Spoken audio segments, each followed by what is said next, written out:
Sou Ivaneides Amaral.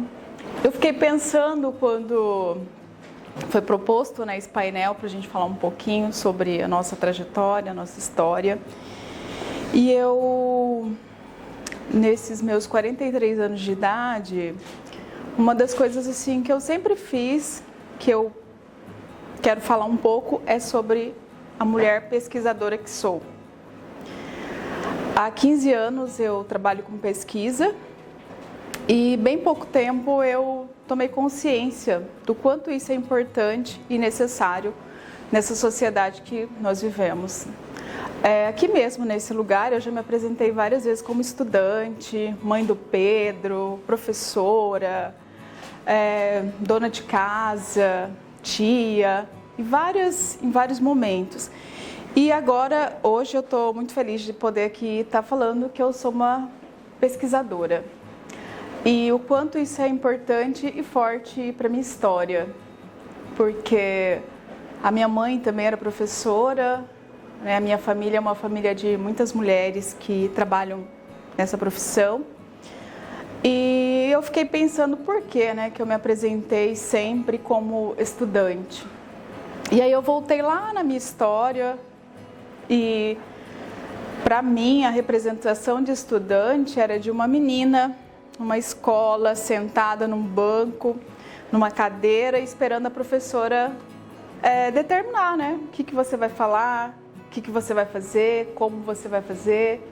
E muitas vezes essa professora era minha mãe, que estava ali me mostrando os caminhos. Então, quando eu me decido a ser essa mulher pesquisadora, eu passo a ocupar um lugar ao lado da minha mãe, que é de formação, de conhecimento e de força. E isso fez uma grande diferença na minha vida. E hoje eu posso dizer que eu sou uma mulher pesquisadora e empreendedora. Até pouco tempo atrás, essa questão do empreender, que a Tânia sempre falava. Eu falava, gente, eu não tenho nada de empreendedora, porque eu não sei criar, eu não sei fazer, eu não sei vender, eu não sei... Nossa! E aí, um dia assistindo uma live do Mulher Sou, teve uma frase que era o seguinte: se eu vendesse chapéu, as pessoas nasceriam sem cabeça. Alguém falou isso na live, e aí eu falei, cara, isso tem tudo a ver comigo, presente. E aí passou um tempo, nesse processo de autoconhecimento, autoconstrução, de memórias, de história que a gente vem vivenciando, que a gente vem crescendo. E aí eu passei a falar, não. Se eu vendesse chapéu, as pessoas teriam vários chapéus e esses chapéus seriam lindos, maravilhosos e as pessoas seriam muito felizes. Então, a pesquisa é isso para mim hoje.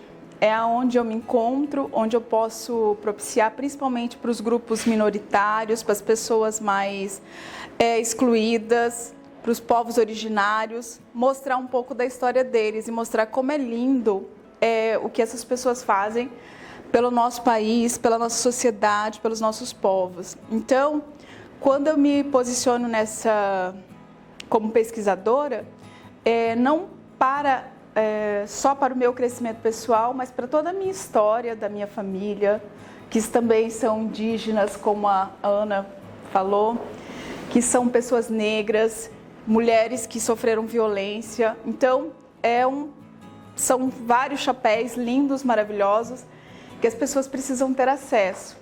E também o que me fortalece na pesquisa é justamente pensar na sociedade que nós vivemos. Quantas mulheres vocês conhecem que são pesquisadoras? Quantas mulheres compõem a Academia Brasileira de Letras? Quantas mulheres estão aí na frente das universidades do nosso país? Então, onde estão essas mulheres? Sendo estudante, sendo dona de casa, sendo mãe, fazendo um monte de coisa e muitas vezes deixando esse lugar somente para os homens. Então, eu sou pesquisadora. E também uma outra coisa que eu ouvi aqui mesmo, nessa sala, foi uma outra mulher muito linda, que eu admiro bastante. Ela falou assim, dentro de um contexto, o meu marido, você não precisa ganhar bem, seu marido é médico. Ela falou assim, isso é dele. Eu tenho meu valor e eu quero ganhar aquilo que eu mereço. Então, é nessa perspectiva também de ocupar esse espaço que é meu, do qual eu estudei, do qual eu já venho numa longa caminhada trabalhando com a pesquisa, mostrando um pouco da cultura, um pouco dessa questão indígena, do negro, do marginalizado, que eu também me coloco. Mas já tem tanta gente que fala, mas eles têm uma visão e eu tenho outra. Os meus chapéus são diferentes. Então é nessa perspectiva que eu honro a minha mãe, Dona Nilza, uma professora maravilhosa, honro meu pai, seu Silvio, que era um topógrafo, e honro todos os meus irmãos, os meus amigos e a cada uma de vocês que fez com que a gente estivesse aqui hoje. O Ninho Mulher Sou, que é um ninho de amor, do qual eu posso dizer assim de todo o coração, que eu cresci muito aqui nesse espaço, que eu tenho crescido e que ser empreendedora é maravilhoso. Eu sou criativa, eu tenho feito vários trabalhos muito interessantes, muito produtivo. Semana passada a gente teve nós estivemos na Assembleia Legislativa, na luta a favor dos pescadores, e eu encontrei um professor e ele falou assim: você é pescadora de gente. E aí eu fiquei pensando, falei, nossa, eu gostei. Então agora eu me denomino mulher pesquisadora, pescadora de gente. É um prazer estar aqui com vocês.